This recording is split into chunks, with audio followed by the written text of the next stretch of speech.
Hi everyone, a warm welcome to all of you that have joined us for the UWA Young Alumni Network's final webinar for 2025, The Power of Critical Thinking.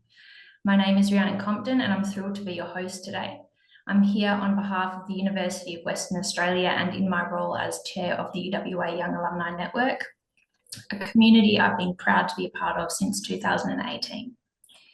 We'd like to acknowledge the traditional custodians of the land on which this is remotely hosted, which is the Noongar land, and that the Noongar people remain the spiritual and cultural custodians of their land and continue to practice their values, languages, beliefs, and knowledge. We pay our respects to the traditional custodians and the elders, both past and present, of the lands on which we live and work across WA, and acknowledge all the traditional custodians of the lands which you are joining us for here this morning or this afternoon, wherever you are in the world. Feel free to drop your questions in the Q&A box at any time. We will have an opportunity for a Q&A at the end of our discussion. Now, I am excited to introduce the brilliant minds joining us for today's conversation. Guiding us through the session today as our moderator is Justin Gerald Coe, UWA graduate, experienced communications professional and radio host on Power 98 in Singapore. Justin brings energy, insight, and a talent for drawing out engaging discussion, so we are in great hands tonight. Leading today's exploration of critical thinking is Professor Nin Kirkham, Deputy Dean of School of Humanities here at UWA. A specialist in ethics and critical thinking, Professor Kirkham will dive into how these skills shape leadership, communication, and decision-making, especially in high-pressure moments. Welcome, Justin and Professor Kirkham. We're so glad to have you with us. Now pass you over to JK to kick us off. Thank you very much, Rhiannon. Just one brilliant mind, that is, of course, Professor Kirkham. Mine's just normal mind, but yes. Okay, welcome. You can just fill me in, it's fine.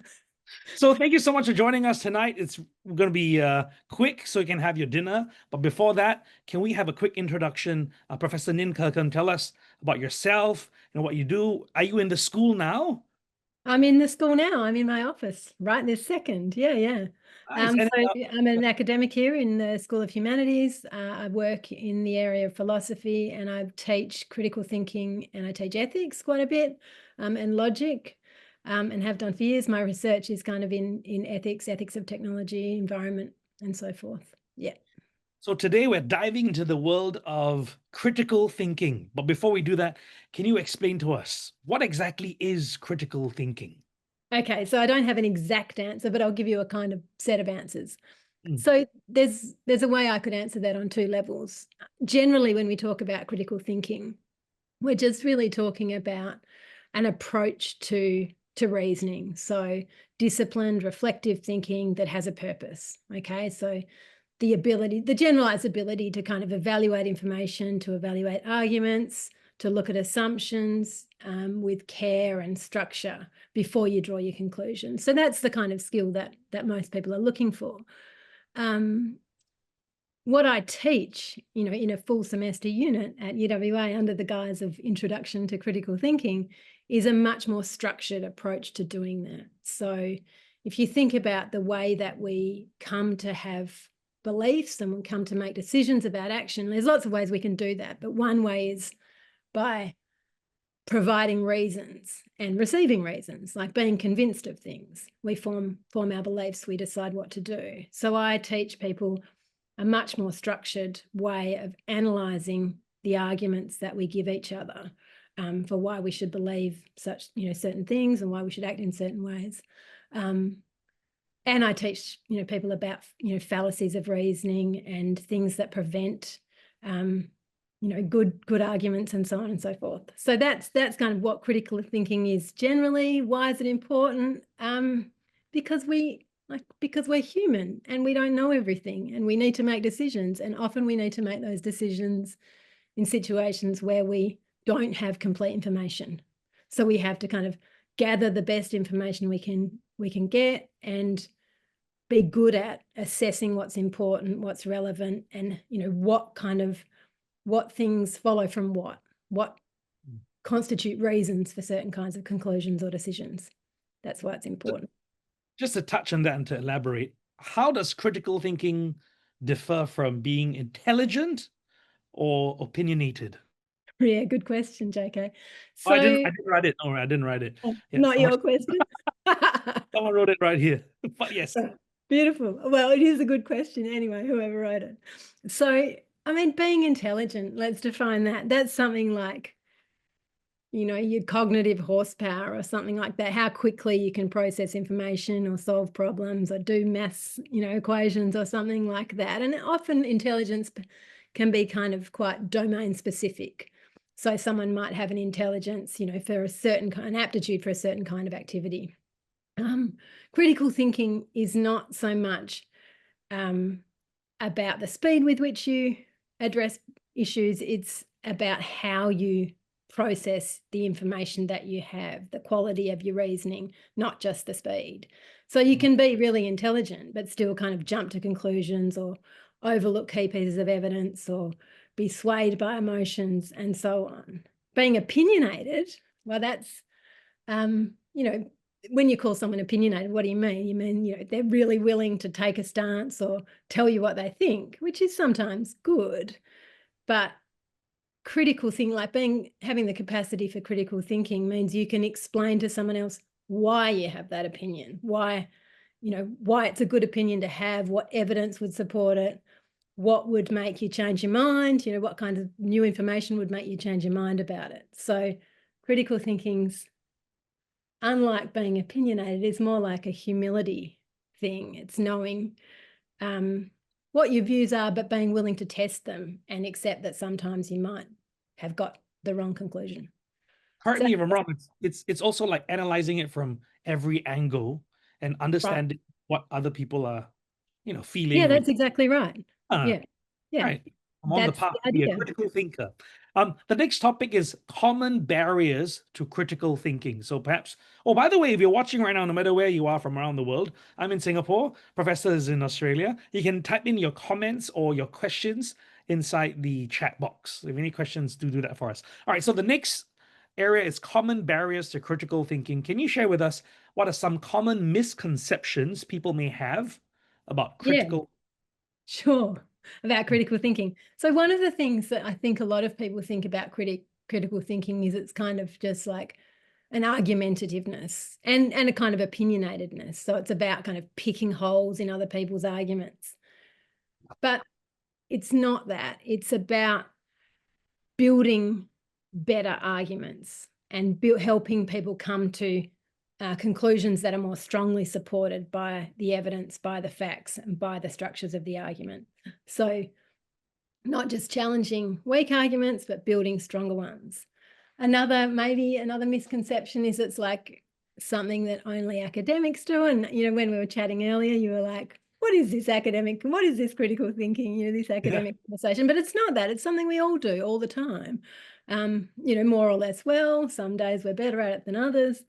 But it's a life skill. It's generally thought of as a really desirable soft skill for employers, you know, that they say they want, you know, their employees to come equipped with the capacity for critical thinking.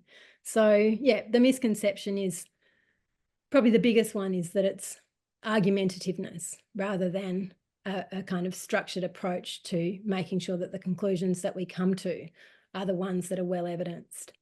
And maybe another misconception is that it's to do with like being really knowledgeable, but it's not. It's not about having lots of knowledge. It's about knowing what to do with the knowledge that you have, such that you can use it to generate further claims. So speaking of workplace, let's go into that, because a lot of people watching right now will be, you know, trying to bring the critical thinking to the workplace. So what are some common barriers you see, and how can we recognize and overcome them? That's the first part. So let's do that part. Let's do that first. Yeah. Common barriers to critical thinking in the workplace. So, I mean, there are a lot, actually. Let's just go through some of them. Maybe one of the biggest ones to people displaying their skills of critical thinking is something you might call obedience to authority. So wanting to please or please the people above them, wanting to do the right thing. And there's good reasons why you might want that, right? Because, you know, that being well liked by the people above you, you know, makes you more likely to get a promotion or something. You might think that. But so that's a big barrier. And you have to, when you're thinking about, you know, exercising your critical thinking skills, you have to be willing to balance your critical mind with your tact. So you have to find ways of tactfully engaging critical thinking such that you're not undermining people or being, you know, hyper critical. You're being tactful in the way that you put the point.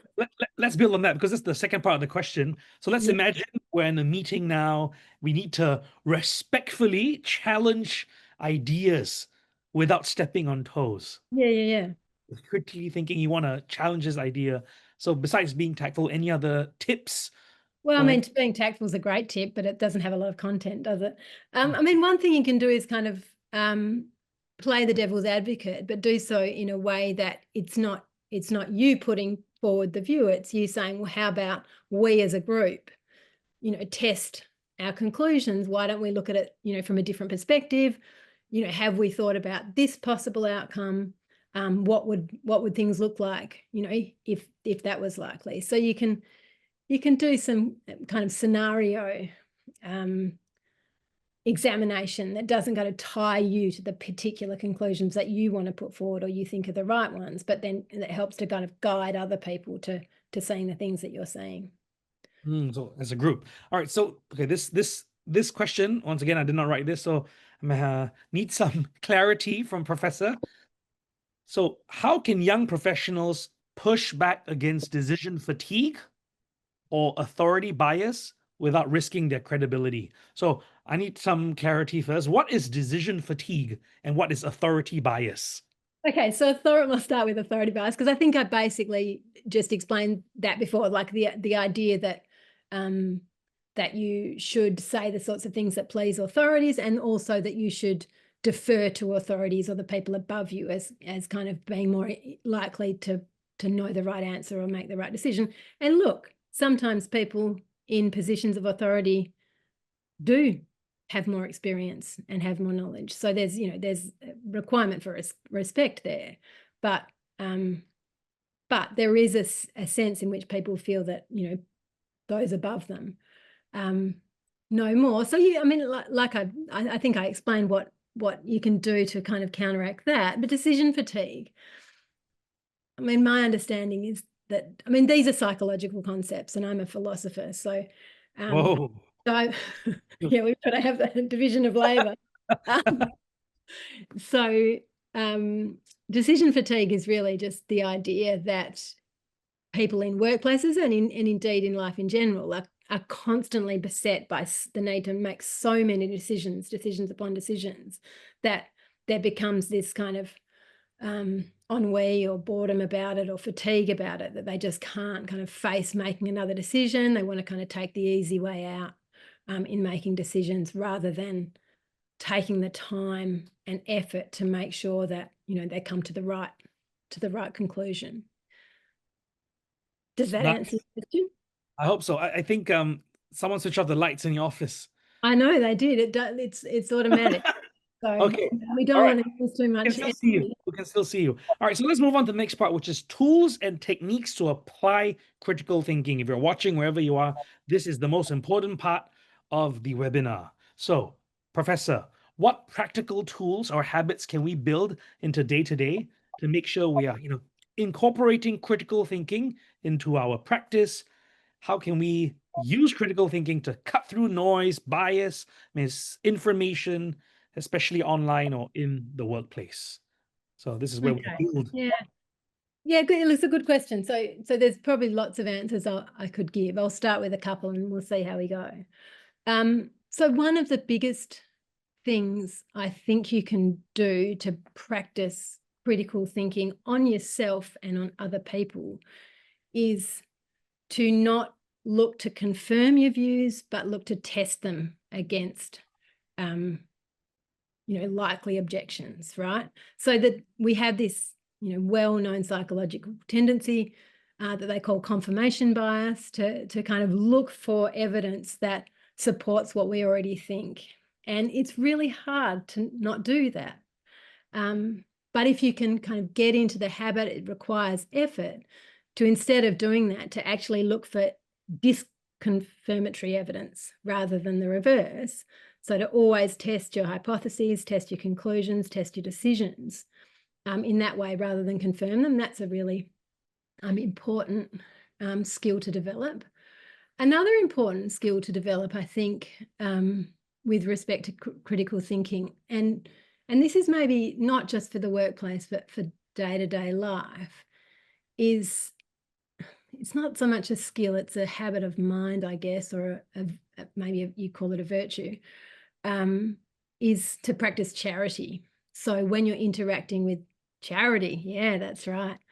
When you're interacting with other people, to engage with the strongest version of the argument they're giving you rather than, say, the weakest version, right? So say you're, like a lot of people do, you're arguing with someone on the internet about something that you care about.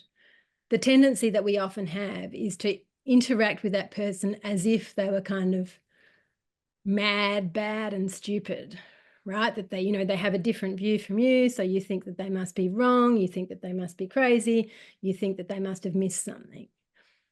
Now, with, becoming a good critical thinker, you have to learn to actually engage with the strongest possible form of the argument someone's giving you. Even if it's like they aren't actually giving you that strongest possible form, you're going to get better at critical thinking, and you're going to get better at defending and articulating your own views if you always try to interact with the strongest possible version of someone else's argument. I mean, there's a term for this that some of you might have heard on the internet.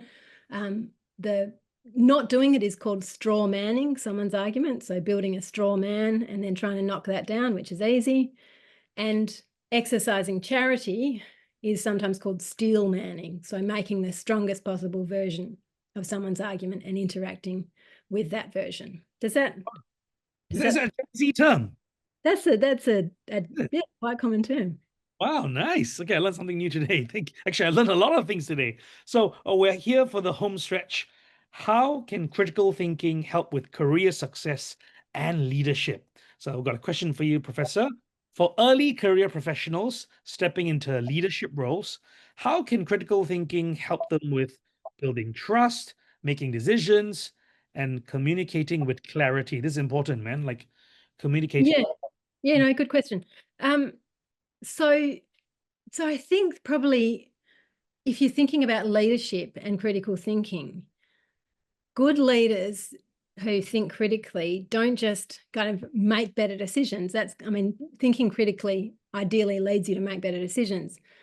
So they don't just do that, but they make those decisions transparently, right? So in a way that people can understand why they've come to the decision. So often one of the most problematic aspects of leadership, especially leadership for change, is that the reasons for the decision are not articulated clearly and transparently to people. So good leaders, I think, who can think critically, can explain their reasoning. They show by doing that they've thought about lots of different perspectives, they've gathered the appropriate evidence, they've used the evidence in the right way to come to the right decision, and they're willing to hear from people who disagree with them and engage in reasoned discussion about the possibilities. So I suppose for early career professionals, getting good at doing that is a way to stand out. But I'm not saying it's easy to get good at doing that, but it is a way to stand out, to be able to make good decisions, but also articulate very clearly to other people the reasons for those decisions. That sounds like the opposite of my manager. Okay. Can I ask, do you have any examples from your own experience or from a student where critical thinking changed the outcome of a project, a career decision, or someone led through uncertainty by using critical thinking? Oh, look, it's hard to come up with examples exactly of that. I mean, in my own career, I suppose I've used critical thinking a lot in the context of engaging with change management, which is a common feature of universities. You know, we're constantly, having situations where change management's going on. It's not so much opposing a change management, for instance. It's just helping people articulate the reasons for that change really clearly, and questioning, if there are inconsistencies in that articulation, questioning them constructively and tactfully, but in a way that can sometimes lead to much better outcomes for more people. So that was a really vague and general answer. Okay, so this is my personal question. I have a few actually. So I have this former colleague. Yep. I don't know her name, yeah? Oh, I just said her. So in every single meeting or project planning, I call her Negative Nelly because she's always highlighting things that can go wrong, bad things about the ideas, not just from me, but from everyone. Is she a critical thinker or is she a She's negative critical. critical thinker? She is, right? No, But she's I think she's probably not an ideal critical thinker. It sounds just like she's critical. And look, people like that can be useful. yeah. In as much as that, they push against ideas, they test them against what could go wrong, and that can be helpful, but that's not critical thinking. That's just being Critical. and critical, which is not the idea really. Critical thinking is about coming to the best decisions. So, weighing up the negatives and the positives, right? What could go wrong, but also what could go right, and getting that balance right. Yeah. So okay, I understand what you mean. So she's too much one way, should have both ways to be a good leader both ways. Yeah, I think you need both. So can I ask you also, you've done a lot of work in ethics and moral reasoning. How does critical thinking relate to making ethical decisions at work or in leadership? Well, this is a deep one. Yeah, it's a good question. And write So it. being a good critical thinker is in some sense being, displaying ethical characteristics. And I've already mentioned a couple of them. And one virtue might be something like tact, right? So not just getting the answer right, but knowing how to provide the answer in the right way at the right time to the right people, right? And another, ethical character trait might be something like charity, right? So being willing to assume that the person you're interacting with is holding the view that they hold in good faith, and so on and so forth. So there's an ethical aspect there just built into the idea of being a good critical thinker. But in terms of like making ethical decisions, I think there's a whole host of reasons why we might be inclined to kind of think in the workplace that we don't have to base our decisions on sound ethical principles. And they're kind of what we might call, types of rationalization. There's lots of really interesting kind of psychological work on the kinds of rationalizations that people engage in to kind of excuse unethical decision making in the workplace.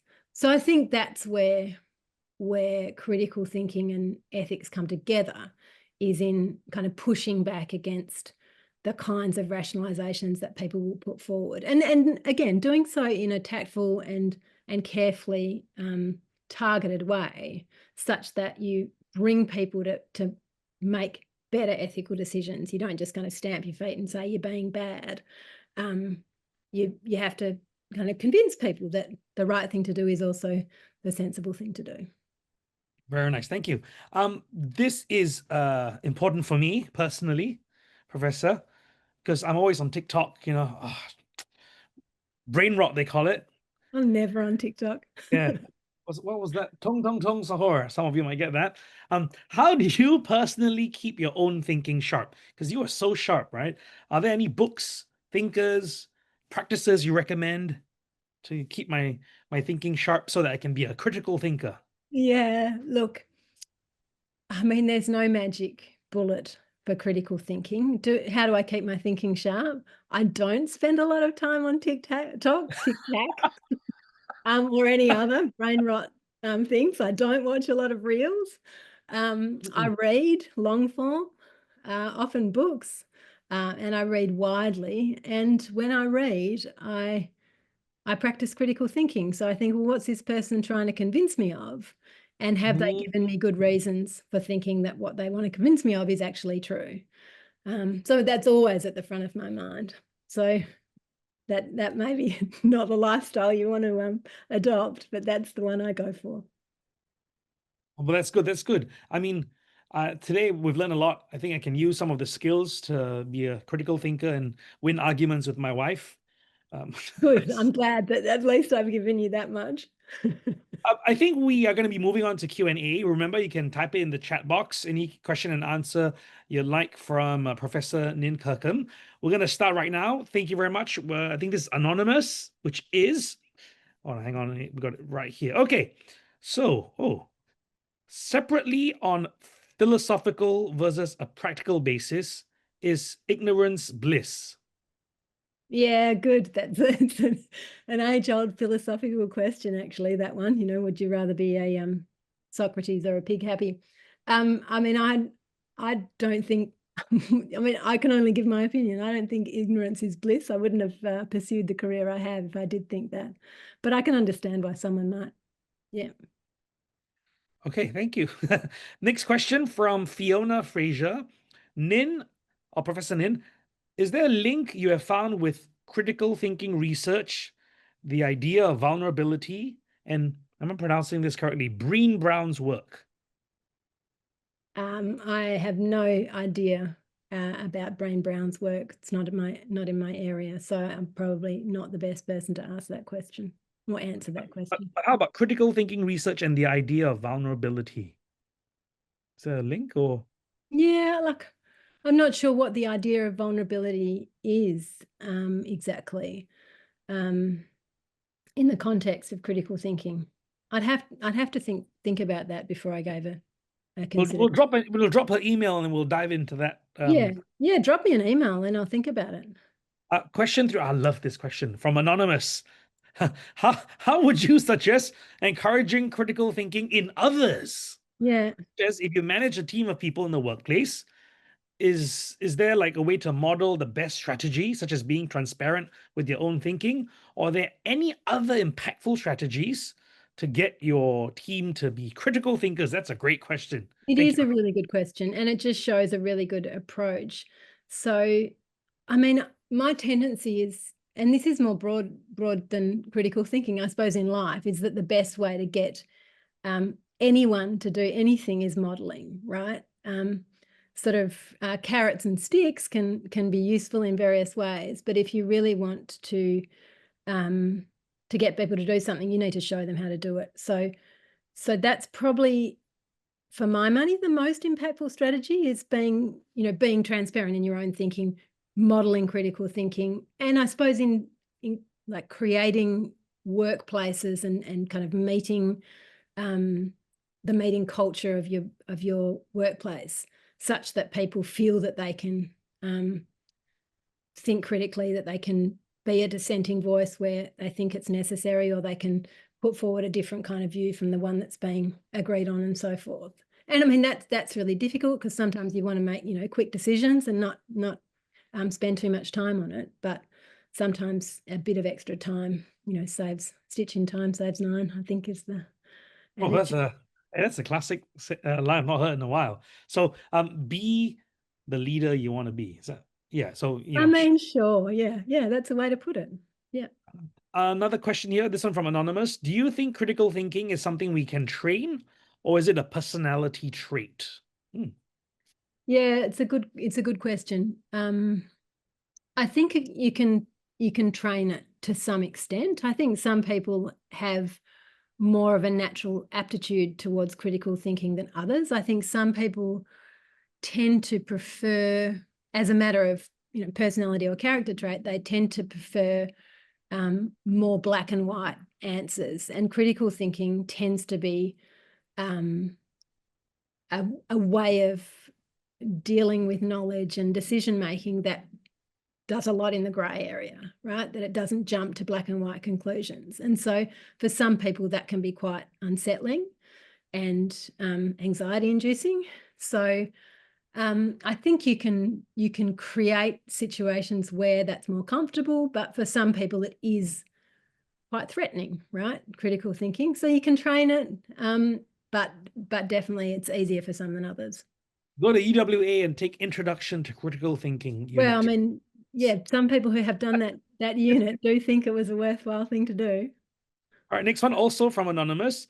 If you could leave young professionals with just one mindset shift or one takeaway about thinking critically, what would it be? The biggest thing that I think we need to change in our society for young professionals, for everyone, is learning to disagree well, right? So even when you do everything right with critical thinking, there's going to be situations where people just fundamentally come to different conclusions, really often really important conclusions. And that's because of, fundamental differences in values. And I think one of the things we don't do well in our society at the moment is disagree over important things and realize that people with whom we disagree are not, as I said, mad, bad, or dangerous. They're simply people who have some different values, or even share the same values but have a different, way of manifesting them in the world, or something like that. So learning to cope with disagreement, I think, is the biggest mindset shift that we need to. My wife needs that. I love this one. Okay, this is great. In the age of AI, how can we teach the next generation critical thinking? Because nowadays they just read AI summaries. They do not research extensively. Yeah, it's a really tricky one, and I don't know if I've got the answer. I don't think anyone does, to how we cope with the age of AI, because it's so new and it's such a kind of constantly moving challenge.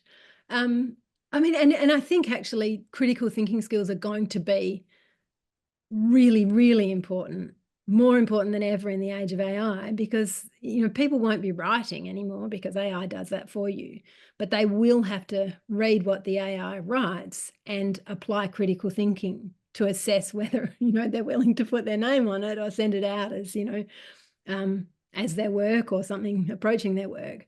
And so that process will be so much about their capacity for proper critical thinking. So checking the sources that AI is using, making sure it's not depending on just one source, that there's a range of different sources with different information and so on. It's really, it's really challenging. It's a really interesting and developing field. I'm not sure, it's not really related, but I remember I was just talking to a friend about how during my time, I had to personally go to the library when I was, trying to source for my essays. You have to go to the library, find a book. Actually, before you find the book, you have to find out where exactly in the library it is, take the book out, and then find the line. Now they just use AI and everything is there. It's insane. It's very different, but everything is there, but they have it's much harder to see where everything came from. So what the sources of the information are, should you trust them? Are they reliable? It's potentially AI is very kind of circular, it kind of relies on itself to generate more information, and there's got to be a point at which the sources of that information are accessible and testable. I'm going to combine the next two questions because just now you said reading is very important to be a critical thinker. So from Yoon Wadi Toon, do you have any book or podcast recommendation to develop critical thinking skills? Oh, recommended reading.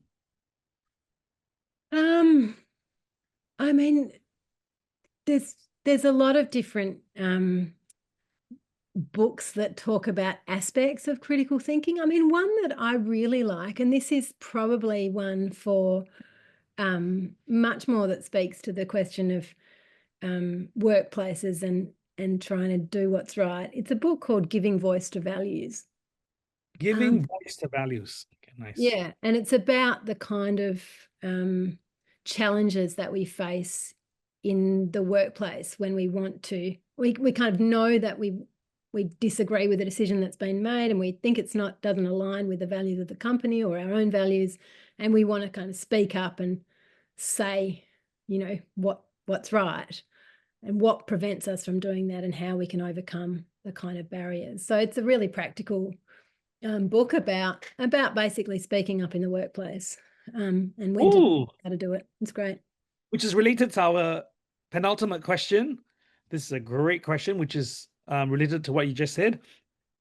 How can young professionals question or push back more experienced colleagues, especially those who are not used to being questioned? The $1 million question, right? It just depends, doesn't it? I mean, I could say things like, you know, be tactful, choose your moment, you know, recruit allies to help you. Oh, I like recruiting allies. That's a good one. You know, that often helps is finding That's someone group, who, right? yeah, it's easier in course. groups sometimes to challenge your authority. But some people are just fundamentally really difficult, and there's no magic pill for that, unfortunately. Again, you know, critical thinking does help because dealing with difficult people, I mean, we all have to do that in our workplace, all have to deal with difficult people, often in positions of authority, but being able to clearly articulate the decisions that you're making and the reasons that you're giving for them kind of takes the emotion out of things, I think, and that's really helpful sometimes, because often dealing with difficult people is about kind of fear and angst and anxiety and so on. And if you can take that out of the equation, it's much easier. All right. Thank you so much, Professor. One final question. Oh, this one is a bit of a deep one. Is critical thinking a skill or a curse? Whenever I thought of critically of topics, social groups have scolded me or treated me poorly for questioning existing constructs, kind of like Socrates in his time. Ooh. So for our anonymous, I mean, it's a super good question and not irrelevant at all. It is a skill, and I guess sometimes it is a curse. Again, I think that comes back to my point about learning to disagree well. So some people can't disagree well, and so in those contexts, they will treat you poorly or scold you if you're questioning their existing constructs. But sometimes there's just no point in trying to have a kind of disagreement with people who are unwilling to ever listen to any information that, you know, that puts pressure on their views. So you got to pick your battles, I guess. Pick your people to interact with. You're not going to win all of them. I love it. No, thank you so much, Professor.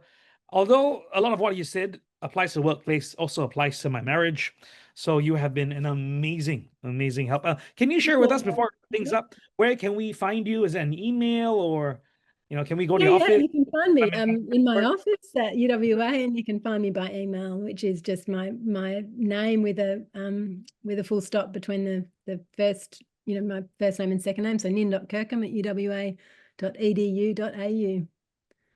Very nice. Thank you very much, Professor Kirkham. Rhiannon, thank you for having us as well. And to all of you watching, wherever you are around the world, thank you and have a great dinner. Speaking of which, Rhiannon has a dinner to go to, I heard. I just wanted to say thank you to everyone for joining us, and a huge thank you to yourself, JK, and to Nin for such an amazing discussion. We're very grateful for your time and generosity in sharing your knowledge with our young alumni community. It's been a powerful reminder to think critically and how critical it is in itself for powerful decision-making, our communication and our leadership as well. So thank you to both of you for joining us, and thanks again to everyone who's joined for this discussion. We hope you leave feeling inspired and empowered to put these ideas into practice. And wherever you are in the world, we encourage you to update your details so we can speak to you more about the latest news from UWA and invite you to future events. Speaking of which, we do have our next event on the 26th of November at the UWA TAV. More details will be coming, so keep an eye out for that. And finally, as you leave this webinar, there will be a short survey. We'd love for you to take a minute to share your feedback with us and help shape our future webinars and events. So thank you everyone for coming. Have a wonderful evening, day or morning, and we'll speak to you soon. Thanks, Rhiannon. Thanks, JK. Thanks, everyone.